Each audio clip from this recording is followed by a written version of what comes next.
dernière keynote de ce sommet, ce premier sommet CB qui a rassemblé, en tout cas, je ne sais pas si vous avez fait le même constat, mais un nombre assez important d'acteurs dans la chaîne de paiement. Mettez bien votre casque parce qu'effectivement, sans lui, on n'entend rien. Donc, dernière keynote qui va clôturer quasiment ce format, ce nouveau format de carte bancaire pour s'adresser directement aux commerçants, aux prestataires d'acceptation, aux banques et à d'autres aussi partenaires.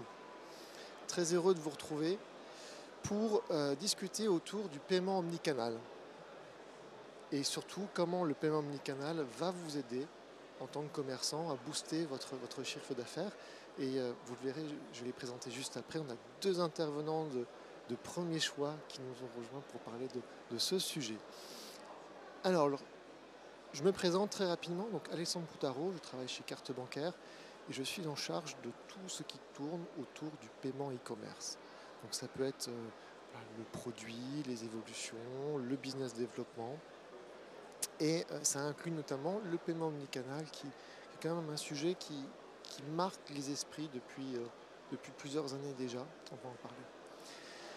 Alors le paiement omnicanal, qu'est-ce que c'est que ce mot, mine de rien? Parce qu'on entend omnicanal, omnichannel, multicanal. On a aussi des mots assez barbares. Quand on débarque dans la monétique, dans le paiement, qu'on entend du BNPL, du paiement à l'expédition, du l'installment, des choses comme ça peut être parfois un peu du chinois. Et là, l'objet de cet échange que nous aurons ensemble, c'est aussi démocratiser finalement tous ces termes et puis voir ensuite ensemble comment, dans des cas concrets, le paiement omnicanal a permis d'améliorer le chiffre d'affaires des commerçants. Alors, pour cet échange, qui va être vraiment un échange, je dirais, libre, tranquille, voilà, c'est la fin de journée, on peut compter sur Emmanuel. Emmanuel, est-ce que tu veux bien te présenter et présenter Accepta, s'il te plaît? Oui, bonjour à tous. Ravi d'être là avec vous donc, en cette fin d'après-midi. Merci Alexandre pour le mot d'introduction. Donc moi je suis Emmanuel François, j'ai la responsabilité chez BNP Paribas de la ligne métier Accepta BNP Paribas. En quelques mots, qu'est-ce que c'est que Accepta? Donc d'abord c'est une marque ombrelle. Nous avons voulu regrouper derrière cette marque l'ensemble des solutions d'acceptation, d'acquisition pour l'ensemble de nos commerçants. Et puis je vais détailler sur chacune des blocs juste après. Et donc nous sommes présents sur l'ensemble de l'Europe, 22 pays. On fait des transactions en 11 devises. On est historiquement un acquéreur en tant que banquier. Ça fait 30 ans, 40 ans, je ne sais plus. On a arrêté de compter, 40 ans à mon avis, qu'on fait de l'acquisition en France et un petit peu plus récemment en Europe. Et on a pris l'initiative, il y a plus de 10 ans maintenant, de compléter cette offre par des solutions d'acceptation. À la fois des solutions d'acceptation en e-commerce, donc des pages de paiement, et puis des solutions d'acceptation en proximité, des TPE. Et puis on a accroché un petit peu tout ça, j'en parlerai tout à l'heure. Donc aujourd'hui, Accepta, c'est 3 milliards de transactions processées l'année dernière en nombre de transactions en 2022. C'est 250 000 commerçants de toute taille. On a du retail, des tout petits commerçants dans certains pays, et on a des très larges corporates, on a des marketplaces, on a des PSP aussi sur l'ensemble du pays. Et puis on transacte dans beaucoup de devises, beaucoup de schemes, beaucoup de méthodes de paiement. Voilà. Merci Emmanuel. Effectivement, BNP, vous êtes quasiment le plus grand acquéreur sur le marché français. Et il vous arrive parfois de travailler avec d'autres acteurs. Et je pense que Jean-Paul, tu peux nous en dire un peu plus. Jean-Paul, présente-toi et présente Nepting, s'il te plaît. Bonjour, merci à Alexandre de nous permettre de parler sur cet événement qui est vraiment très bien organisé et une belle surprise. Et merci de partager aussi cette keynote avec Emmanuel. Donc, je suis Jean-Paul Dalmas, directeur général de Nepting, un des fondateurs de Nepting. Et Nepting est un fournisseur de services et de solutions de paiement, et plus précisément de solutions d'acceptation de paiement. Comme le disait Emmanuel tout à l'heure, dans le paiement, il y a un ensemble de services qui va de l'acquisition, qui va de la fourniture du matériel. Nepting se positionne vraiment sur la partie acceptation. Et on a conçu, on a développé un produit qui est une plateforme d'acceptation nouvelle génération, qu'on va dire cloud, puisqu'elle est centralisée, elle utilise des technologies de nouvelle génération, on est très orienté sur le terminal Android. Historiquement, Nepting et personnellement, je viens et on vient du monde du paiement de proximité, mais depuis la création de Nepting et puis vu l'évolution très rapide des dispositifs de paiement, de l'acceptation des paiements, on s'oriente vers le digital. On va le voir tout à l'heure, tout seul ou en partenariat avec d'autres acteurs. Et aujourd'hui, avec un seul objectif, qui est important dans le sujet d'aujourd'hui là, et de maintenant, c'est de s'intégrer dans le parcours client, le parcours client qui est aujourd'hui un enjeu très important du commerçant, qui va lui permettre d'augmenter son chiffre d'affaires, qui va lui permettre d'avoir plein de qualités. Donc voilà, aujourd'hui la plateforme Nepting est vraiment faite pour répondre à ces besoins-là et à ces besoins des commerçants. Merci beaucoup Jean-Paul. Alors ça fait à peu près 5 ans que j'ai commencé à prendre pour la première fois le mot paiement omnicanal. À chaque fois que je parle avec quelqu'un, on a toujours, parfois, souvent, une vision différente de ce mot. Et alors Emmanuel, je vais m'appuyer sur toi pour avoir un premier éclairage, c'est de ta vision. Est-ce que tu peux nous expliquer ce qu'est le paiement omnicanal, voilà, du point de vue d'Accepta? Alors, je vais répondre tout de suite. Je vais juste rebondir sur la présentation de Jean-Paul. Et donc, en expliquant que derrière cette marque Accepta, on a agrégé un certain nombre de solutions. Puis vous allez voir, je vais faire un lien après avec l'omnicanal. Et dans des solutions de monétique intégrées, nous utilisons la plateforme Nepting que nous avons brandée Accepta BNP Paribas. Alors, l'omnicanalité, comme tu dis, et ses multiples déclinaisons de sémantique. Moi, j'ai l'impression qu'au fond, c'est renverser la pyramide, c'est-à-dire c'est mettre le client, le consommateur, le payeur au centre. Donc, on passe d'un modèle vertical où on parlait tous, il y a quelque temps, le modèle e-commerce, le modèle de proximité, etc. Et puis là, on a renversé, on s'est dit, moi, quand je suis client, est-ce que finalement, j'ai des processus ou des pratiques différentes? Est-ce qu'il n'y a pas des moments où j'accroche les deux? Et pour moi, l'omnicanal, c'est ça. C'est que je suis client, je vais à différents endroits, dans différents points de vente ou des différents parcours d'achat, utiliser l'une ou l'autre des formes de paiement. Et ça, c'est l'omnicanal. Et pour faire ça, ça paraît assez basique au sens utilisateur. Vous le faites tous dans votre vie quotidienne. Vous êtes marchand, vous avez des clients qui veulent faire ce genre de choses. Mais il y a quelques petites contraintes techniques pour pouvoir faire ces ponts entre ces différents silos qui existaient jusqu'à présent. Et pour moi, c'est ça l'omnicanal. Jean-Paul, est-ce que tu veux compléter cette vision? Bien sûr, enfin, on peut compléter sur la partie un petit peu plus technique et comment on met en œuvre cette omnicanalité, parce qu'effectivement, nous, on est spécialiste de l'acceptation et on est face à ces problématiques de sécurité, de normes, de respecter effectivement tous les schémas de paiement. Et on doit avoir des dispositifs de paiement adaptés à ce besoin d'omnicanalité. Et pour ça, parce qu'aujourd'hui, l'omnicanalité, ce n'est pas que de faire du paiement dans le monde physique, dans le magasin ou dans le e-commerce. Dans le magasin, aujourd'hui, on va voir que ce n'est plus qu'un terminal qui est posé sur un comptoir. Ça va être de savoir gérer un kiosque, de savoir gérer un paiement en mobilité dans le magasin. C'est de pouvoir gérer une prise de commande sur une tablette. Et côté digital, côté point d'entrée par le e-commerce, on va avoir aussi, là aussi, une multiplication de canaux. Donc on n'est pas sur deux canaux simples, physique et digital. Il y a vraiment une diversité de dispositifs. On le voit aujourd'hui, et on va vers le SoftPOS qui est un petit peu emblématique de ça. C'est le SoftPOS qui se trouve un petit peu entre le milieu, entre le physique et le digital. Et pour nous, l'enjeu et la difficulté ou les freins des fois qu'il y a, c'est de mettre en œuvre les schémas de paiement, le respect des normes, les respects des règles sécuritaires, parce qu'on va de plus en plus sur du monde ouvert, tout en respectant l'aspect très sensible de traiter un paiement et un numéro de carte bancaire.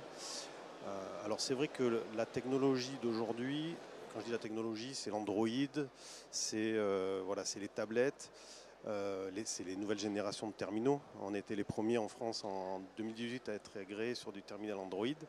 Ça nous a permis de prendre un petit peu d'avance à ce niveau-là et de voir qu'aujourd'hui on a enfin les outils vraiment adaptés à ça. C'est pour ça que, comme on le disait tout à l'heure au début, c'est vrai que l'omnicanal, on en a beaucoup parlé, des fois peut-être pas trop vu. Et vraiment là, on est dans un alignement de planètes qui fait que ça se concrétise. On le voit en tant que consommateur, vous pouvez le vivre sur les parcours d'achat. Et nous, voilà, on a le matériel, on a la matière à mettre en œuvre tous ces dispositifs d'acceptation et de répondre à des cas clients qui ont besoin de ça. J'en vois quelques-uns ici avec qui on travaille et qui ont vraiment le canal pour traiter le parking, le guichet, l'abonnement et tout ça de centraliser. Et c'est vraiment ça qu'on a mis en avant et qu'on a dû mettre en œuvre plutôt pour offrir cette omnicanalité aux clients. Jean-Paul, tu viens de parler de cas clients à l'instant. Et justement, des fois, on a besoin de mettre un peu de concret.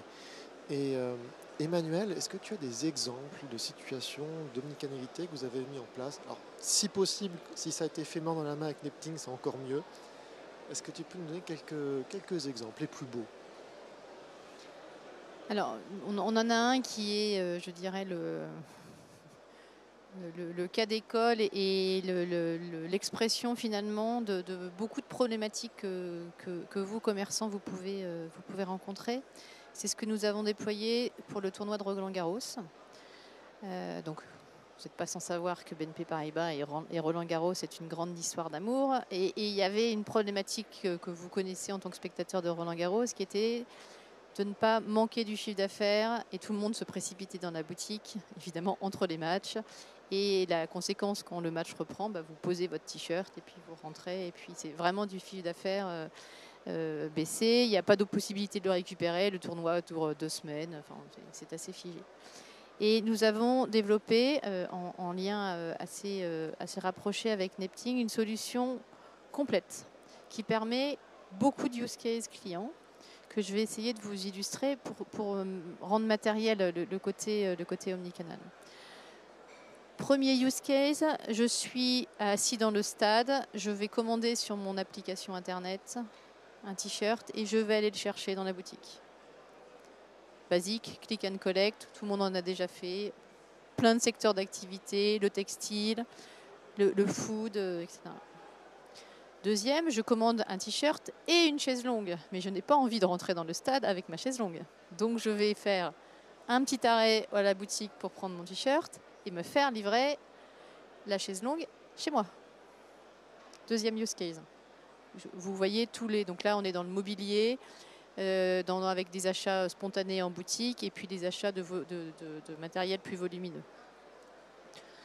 Troisième use case, je sais que je viens le lendemain à Roland-Garros, je n'ai pas envie de faire la queue, mais j'ai envie de repartir le soir avec mon article. Je vais commander sur Internet la veille et je vais payer ou retirer en boutique. Troisième use case, pareil, là on est complètement dans l'optimisation des ventes parce que c'est tout un parcours de vente qui ne vient pas encombrer le temps d'attente. Quatrième use case, je suis dans le stade, pause, je me précipite à la boutique, il y a du monde et je ne veux pas faire la queue à la caisse parce qu'il y a trop de monde. Et j'ai une vendeuse à côté de moi ou un vendeur et qui m'a aidé à prendre la bonne taille de t-shirt et qui va encaisser en proximité mon t-shirt et qui immédiatement, bien entendu, va se retrouver dans les caisses parce que si jamais je sors avec mon t-shirt, ne me plaît plus, c'est trop petit, j'ai pris du bleu, fallait prendre du blanc, etc. Je vais dans l'autre boutique et je peux échanger. Donc, tout ça pour vous illustrer que derrière le mot omnicanal, où on se dit mais finalement je peux m'en passer probablement un peu, c'est pas pour moi, je fais pas ceci. On est dans un des use cases, le parcours client de vos clients qui sont extrêmement demandés, extrêmement développeurs de chiffre d'affaires, extrêmement rapprochants avec l'enseigne et qui concernent tous les secteurs. Voilà. Et donc tout ça, toute cette solution que je vous décris, donc il y avait un système de caisse existant bien entendu à Roland-Garros, mais tout le reste, les TPE, le matériel, les softs et les solutions de paiement, tout ça ont été fournis par BNP Paribas et Neptune. Voilà, je pense que c'est un bon exemple de différents parcours qui s'appliquent à nous tous, à vous tous déjà. Merci Emmanuel, parce qu'effectivement, je me suis placé, moi, dans tes exemples, je me suis reconnu en tant que consommateur, à me dire, bah tiens, je ne vais pas faire la queue, alors pas forcément à Roland-Garros, mais voilà, dans d'autres situations, clairement, là, tu viens de nous montrer clairement que le chiffre d'affaires d'un commerçant peut être augmenté grâce au paiement omnicanal. Et pour compléter, parce qu'on l'a vécu ensemble, mettre en œuvre ce type de service nécessite beaucoup d'interfaces, parce qu'on voit bien, il faut savoir bien s'interfacer avec les systèmes de vente, il faut savoir restituer de l'information, il faut donner le dispositif, le terminal adapté. On a Roland-Garros, dans certains cas un terminal Android, dans certains cas un PIN-pad connecté à une caisse, dans certains cas une tablette avec un petit mobile. Voilà, et c'est ça qui est important et nous, c'est ça nos enjeux tournent autour de là, c'est d'avoir vraiment le dispositif, l'interface, l'API qui permet de monter voilà, ce type d'offre. Merci Jean-Paul. Et justement, ça doit poser des problèmes quand plus tu multiplies le matériel, plus tu multiplies l'hétérogénéité, plus ça doit être compliqué à mettre en place pour un commerçant. Emmanuel va nous livrer un exemple de paiement omnicanal. Enfin, tu en as un autre, toi, à nous raconter? L'exemple est partagé, mais alors moi, l'exemple que je peux donner, c'est un cas dans la restauration rapide qu'on a vécu, c'est-à-dire qu'on avait, même si Nepting n'est pas une société qui est très vieille, on a créé en 2012, on a eu rapidement des clients dans la restauration rapide et notamment l'enseigne Burger King. Et depuis, pas en beaucoup de temps, mais depuis au moins 5 ou 6 ans, le Burger King avant c'était une ligne de caisse avec 10 pinpads aux caisses et puis 4 bornes. Aujourd'hui, il n'y a plus que 2 caisses, il y a peut-être 8 bornes, il y a des tablettes pour faire du Q-boosting. C'est-à-dire qu'on a vu le magasin se transformer dans le temps, c'est ça qui est assez intéressant, avec le Covid aussi qui est passé par là, qui a mis un petit coup de boost aussi sur certaines évolutions. Mais on a senti vraiment, on voit la transformation, et elle n'est pas finie, hein, de ce type de commerçant, où avant c'était voilà, très linéaire et une solution, et on a diversifié les solutions. Le click and collect est arrivé par là aussi. Aujourd'hui, même le click and collect se mélange un petit peu, qui est logiquement fait pour faire de la commande et du paiement à distance, mais on va de plus en plus faire du click and collect dans l'enceinte du restaurant, pour au lieu de faire la manip sur la borne, on va la faire sur son smartphone. Donc les deux canaux se mélangent là, et c'est très intéressant, et c'est un exemple vraiment vécu d'évolution dans le temps en quelques années, je parle de 5 ou 6 ans, d'une transformation qui a été initiée, qui est en cours et qu'il faut continuer. Ça va, l'omnicanalité et ces sujets-là, on n'a pas fini de voir encore arriver peut-être certaines évolutions, il faut s'y préparer, et l'objectif est d'avoir une plateforme qui est capable de prévoir le futur et le coup d'après qu'on va voir arriver, quoi. Oui, peut-être je rebondis sur ce que vient de dire Jean-Paul, parce que qu'est-ce que ça nous oblige, nous, en tant que banquiers, finalement, ces demandes? Nous, on sert nos clients, ils ne nous demandent pas des solutions de paiement, ils nous demandent de favoriser un parcours, de faire en sorte que le chiffre d'affaires augmente. Ça, c'est quand même un atout qui fait mouche assez souvent, que ça soit fluide et que ça soit moderne, tendance. Donc, on est complètement dans ces pratiques-là. Ils nous demandent aussi que ça soit rapide à mettre en place. Et c'est là où le fait de disposer d'abord de partenaires qui se connaissent bien, et de solutions de bout en bout. Là où c'était travaillé, le commerçant avait ses solutions, c'était des solutions qui fonctionnaient très bien, mais qui étaient disjointes. Quand on veut accrocher des silos et les rendre communicants l'un à l'autre, alors il faut quand même avoir un socle commun et de pouvoir disposer d'un socle interne maîtrisé et uniforme, ça permet de déployer très rapidement. Alors, c'est rarement le grand soir, hein. C'est pas le Bing Bang. On a très peu de magasins d'enseignes qui font Bing Bang, allez, je jette tout, je recommence tout. Mais les anciennes cherchent des solutions ou des plateformes qui vont être évolutives. C'est-à-dire de dire, je commence là-dessus, je vais peut-être juste mettre le remboursement comme use case. Et puis, quand je serai prêt à faire de la logistique adaptée, je vais mettre l'uniformisation de la gestion de mon stock, puis je vais mettre de la livraison, puis je vais mettre du click and collect, en fonction évidemment de la formation des collaborateurs, de la logistique, de la gestion du stock de marchandises, etc. C'est aussi très très bon pour gérer les stocks, hein, puisque les stocks sont gérés de manière globalisée, donc vous ne perdez plus de ventes. Quand le client veut la robe 38 bleue, elle n'est plus dans le magasin, et elle va arriver le lendemain ou être livrée à domicile. Donc en termes de gestion des stocks, en termes de satisfaction client, en termes de RSE aussi, hein, c'est quand même des solutions qui sont très performantes. Et donc faire le choix d'une plateforme et d'une solution d'omnicanalité évolutive, c'est vraiment s'offrir en termes d'expérience pour les clients consommateurs un panorama extrêmement large dans lequel votre créativité de marchand sera toujours le guide qui va nous permettre d'inventer des use cases. Emmanuel, tu as raison et c'est important. On y reviendra sur la question d'évolutivité, et comment y parvenir. Jean-Paul, j'ai beaucoup aimé ton exemple là, de Burger King où finalement sur un même point de convergence qui est du retrait, le retrait d'un menu en boutique, tu peux avoir finalement deux canaux de paiement. Alors moi, je représente le SKIM, la fonction de paiement régalienne, et je vois qu'il y a quand même deux inputs majeurs. Soit tu peux prendre ta commande, je dirais sur un mode de paiement, je dirais de proximité en magasin, et puis en même temps tu peux le faire sur un canal qui est à distance, un canal internet, et les deux qui convergent pourtant au même endroit se font dans des conditions de transfert de responsabilité, de fluidité de parcours de paiement qui sont complètement différentes. Et tout l'enjeu pour un commerçant, c'est aussi qu'il ait un interlocuteur qui peut être soit Netping, soit Accepta, soit vos confrères, pour l'aiguiller, parce que c'est pas un chemin facile. Les règles sont pas du tout les mêmes. Oui, c'est vrai qu'on a tant qu'on travaillait en verticalité, on avait des règles différentes. Et puis le commerçant savait que sur le e-commerce, il portait des responsabilités, que les taux de fraude n'étaient pas les mêmes, etc. Mais c'est complètement fini aujourd'hui. Quand on est chez Burger King, dans l'exemple de Jean-Paul, le client est en magasin. Donc pour lui client, il dit je fais un paiement de proximité. Qu'est-ce que vous me racontez que je fais un paiement à distance?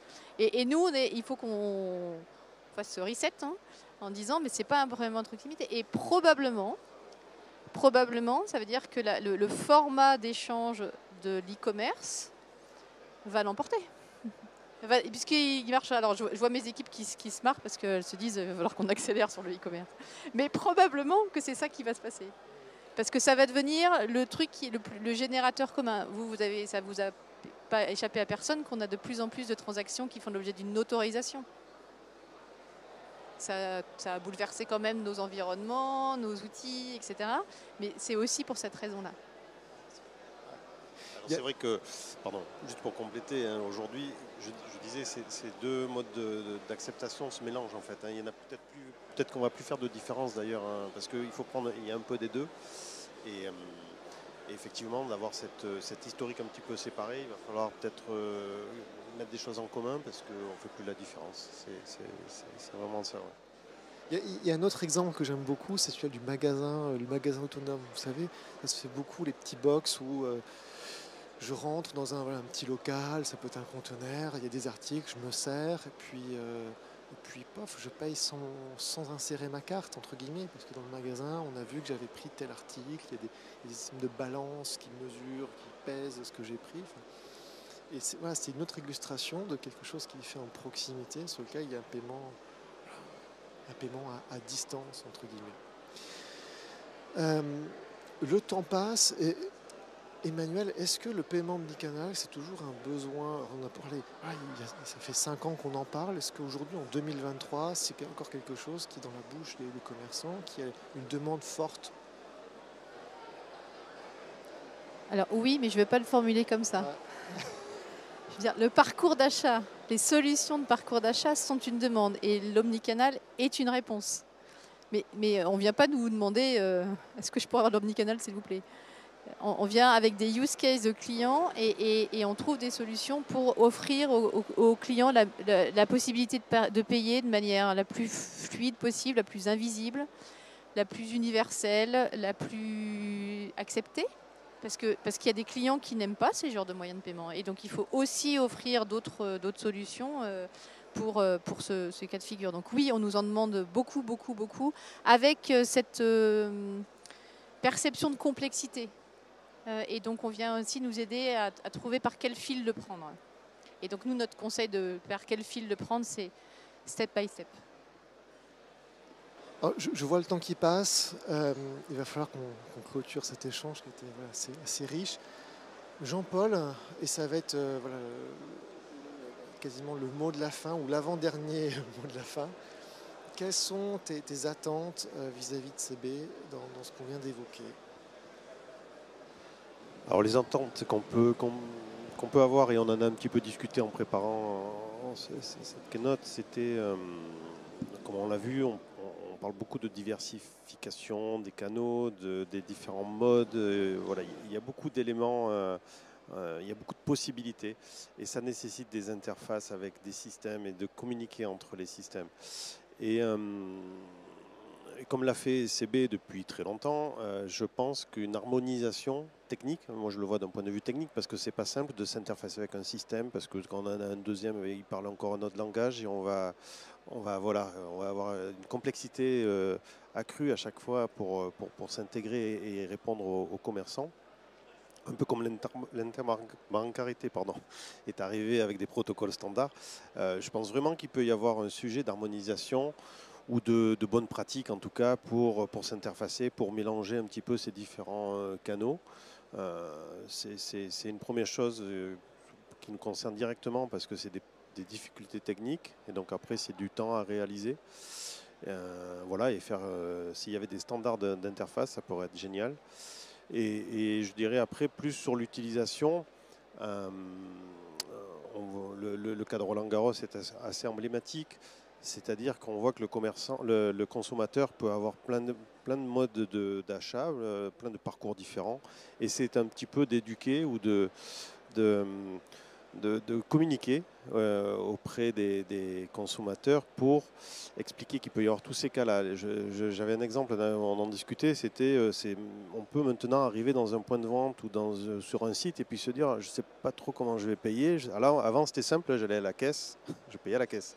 Aujourd'hui, on ne sait plus, peut-être que alors les possibilités existent, mais je pense que ça peut être bien d'éduquer, d'informer, parce que des fois le consommateur peut s'y perdre aussi. C'est très positif parce que ça répond à plein de problématiques, mais voilà, savoir comment aborder ça. Bon, après il y a une question de génération, hein. Je pense que pour certaines générations plus jeunes, il n'y a pas de doute, c'est presque instinctif, mais des fois il faut aussi, c'est ça qui joue aussi sur le fait qu'il faut avoir aussi, je disais, peut-être le terminal à la caisse, il faut qu'il reste quand même, parce que peut-être qu'il y en a qui vont venir finalement finir leur parcours un peu à l'ancienne. Voilà, c'est un petit peu ça qui peut être harmonisé et qui peut être une approche pour CB.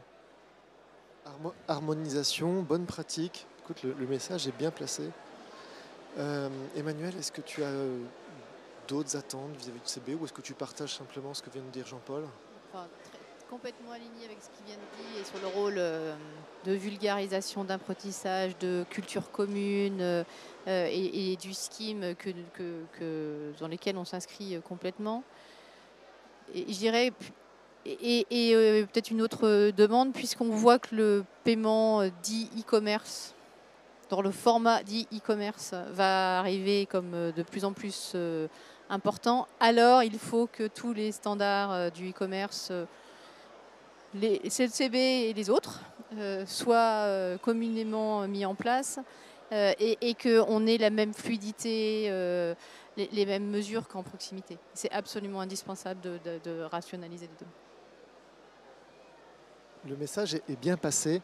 Je vois le temps qui s'arrête. Juste pour conclure cette réunion, avant de passer à la phase enfin cet échange avant la phase de questions-réponses, simplement pour vous dire que Carte Bancaire a fait le sujet du paiement omnicanal une de ses priorités pour 2023-2024. Ce que viennent nous partager Emmanuel et Jean-Paul, on nous partage la même chose de la part de l'ensemble des industriels, de la part des commerçants. Et ce que Carte Bancaire a voulu faire, c'est diffuser de manière globale aux commerçants, aux acquéreurs, aux prestataires d'acceptation, des bonnes pratiques, faire de la pédagogie, harmoniser les fonctionnements sur le cadre du paiement omnicanal. Et donc à cet effet, dans les 4 prochaines semaines, nous publierons un guide de bonnes pratiques qui vise justement déjà à expliquer, mettre du sens derrière les mots BNPL, paiement de consigne, magasin autonome, voilà, clarifier tout ça, partager avec l'ensemble des industriels des recommandations, des bonnes pratiques qui permettront de faciliter l'intégration et l'interopérabilité du matériel, les connexions avec les acquéreurs. Et puis, ça c'est quelque chose sur lequel je suis de plus en plus attaché, c'est lorsque Carte Bancaire fait quelque chose, que ce quelque chose soit, je dirais, cohérent avec ce que peuvent proposer nos confrères des réseaux de paiement internationaux. Et donc à cet effet, on travaille très étroitement avec nos amis de franchise qui sont juste derrière, qui eux sont garants justement de cette cohésion entre un fonctionnement CB et puis le reste. Parce que souvent lorsqu'un commerçant français qui, même s'il accepte 70, 80, 90% de paiement CB, de toute façon il aura toujours un reliquat, il aura toujours un volume, qui n'est pas souvent un reliquat, de Visa et de Mastercard notamment, mais pas que, on a aussi de l'Amex, d'autres réseaux, enfin, tous ceux avec lesquels travaille Franchise. Et donc c'est important qu'on ait des référentiels, des choses qui soient complètement intégrées, qui ne soient pas une usine à gaz pour les industriels. Et là je regarde Nepting, parce que je sais que ça peut être parfois compliqué. Bien, et cette session vient de se terminer. Il nous reste 10 minutes de questions-réponses. Et profitez de l'intervention de Jean-Paul et d'Emmanuel. Si vous avez des questions générales ou des cas spécifiques, nous sommes à votre disposition pour y répondre. Alors on a un micro qui peut circuler, vous avez juste à laver la main. Si parfois vous avez un retour, un partage. Ah, on a un candidat. Un, deux. Oui, vous m'entendez? Je vous entends très bien. Okay. Est-ce que vous pourriez vous présenter? Oui, du coup, Arnaud Charny, moi je travaille chez Molly, donc un prestataire de services de paiement. Le commerce unifié, on a vu que déjà merci à tous les trois pour cette présentation, c'était super. On voit que le commerce unifié, c'est un enjeu majeur pour la majorité des commerçants de nos jours. On observe petit à petit que chaque prestataire de services, que ce soit Nepting, que ce soit les PSP, maintenant Carte Bancaire également, on propose des dashboards pour monitorer un peu l'ensemble des flux, des transactions. Vous avez des bonnes pratiques à nous communiquer par hasard, ou ce que vous observez vous vis-à-vis des marchands? Est-ce qu'ils préfèrent regarder tout via leurs ERP, ou ils préfèrent regarder les différents dashboards des différents prestataires? Enfin, est-ce qu'ils ne sont pas un peu noyés dans toute cette granularité d'informations au final? Alors c'est une question plus pour CB, mais avant je vais poser la question à Nepting ou je sais pas, ou à Emmanuel. Est-ce que déjà vous, à votre niveau, vous proposez des outils de dashboard, de monitoring de l'activité? On en parlait un petit peu en préambule tout à l'heure. Effectivement, il y a de la donnée intéressante à visualiser, à analyser. Je pense qu'il y a encore pas mal de choses à faire. Nous, on intègre quelque chose. Après, ça reste très acceptation. Donc, on a une visu de tout ce qui est passé dans tous les canaux de vente. Voilà. Après, d'analyser, je pense que là, il y a des choses à construire. et de comment exploiter cette donnée-là et comment la restituer et qu'est-ce qui va intéresser les commerçants. Enfin voilà, moi de point de vue technique, c'est ce que je vois. D'un point de vue fonctionnel, d'un point de vue client, il faut qu'on s'applique la même mue que de passer d'un modèle vertical à un modèle horizontal. C'est-à-dire qu'aujourd'hui, on donne beaucoup de dashboards avec pas mal d'infos. Les clients vont les consulter, mais c'est quand même pas une expérience super fluide. C'est-à-dire qu'ils ont de l'info et puis quand ils veulent faire la somme de tous les trucs, il manque des trucs. Enfin, l'équation marche plus très bien. Donc il faut qu'on renverse vision client, point de vente, etc. On y travaille. Donc il faut avoir de la donnée. Il faut savoir avoir une clé pour accrocher la donnée. Donc je pense, une des grandes évolutions et des grandes attentes des clients. Et il y aura des choses assez diverses sur le marché qui vont arriver. Et pour donner un point de vue CB, donc nous, ça a été évoqué ce matin lors d'une précédente keynote, on travaille effectivement sur des dashboards qui permettent en fait d'optimiser la performance, d'optimiser le chiffre d'affaires. Le paiement omnicanal en tant que tel ne fait pas l'objet, en tout cas il n'est pas prévu de faire un rapport, ce qu'on appelle un tableau de bord dédié. Néanmoins, le paiement e-commerce, lui, en fait partie d'un scope plus global et c'est peut-être à travers ça qu'on pourra restituer de l'information. Mais ça viendra toujours en façon en complémentarité de ce que peut offrir l'industriel ou l'acquéreur derrière. Bien. Il nous reste 3 minutes pour des questions. Ne soyez pas timides. Sinon, je vais être obligé d'interroger moi-même nos intervenants et les pauvres redoutent peut-être les questions que je peux leur poser. Est-ce qu'il y a une question que tu aimerais que je te pose, Emmanuel? Ça sera peut-être la dernière de la journée. Non, mais je pense que le point le plus important, c'est est-ce que ça s'adresse, est-ce que c'est une tendance, comme on a pu avoir pas mal, ou quelque chose de fond? Je pense que c'est vraiment quelque chose de fond. Enfin, on le vit tous dans notre vie quotidienne. Le domaine de la restauration est l'exemple extrêmement important. C'est que maintenant, le mobile est rentré dans le point de vente. Il ne va pas en ressortir. Hein. C'est les apps vous êtes dans un restaurant, vous êtes sur l'app de leur restaurant, vous commandez là-dessus, puis après vous allez même plus faire la queue, etc. Enfin, c'est des tendances de consommation extrêmement fortes qui ont des impacts organisationnels et financiers très très forts, et on n'est pas prêt d'en sortir. Donc moi, le point, c'est tendance de fond, donc il faut s'y mettre avec énergie et step by step. Juste avant l'intervention, j'avais quand même beaucoup de questions. Tu as parlé de l'omnicanalité. Il y a un sujet qui est quand même assez présent dans le paiement en ce moment, c'est Apple Pay. Voilà. Ah tiens, Apple Pay, comment ça va marcher? L'orchestration entre un premier paiement en magasin, sur Internet, la suite qui va se déboucler soit à distance, soit en magasin. Le remboursement sur un Apple Pay, qu'est-ce qu'on fait? Parce que vous savez, derrière Apple Pay, on utilise des technologies de tokenisation. On va remplacer la carte par un alias. Si à un moment donné, je révoque mon moyen de paiement Apple Pay, comment je fais pour être remboursé, tout simplement? Et voilà, et malgré que parmi l'auditoire ici, dans la salle, on est des gens très pointus sur le paiement, je trouve qu'on a quand même la question autour d'Apple Pay qui suscite quand même beaucoup d'interrogations. Bien, je vois que le temps qu'on a est terminé. Il reste encore une question ou pas. C'est le temps de vous saluer. Écoutez, un grand merci Emmanuel, un grand merci Jean-Paul pour ces échanges très riches. Un grand merci à vous tous pour toute votre attention. Merci beaucoup.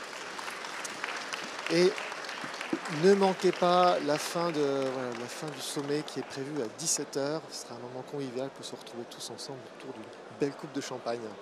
Merci beaucoup. Merci.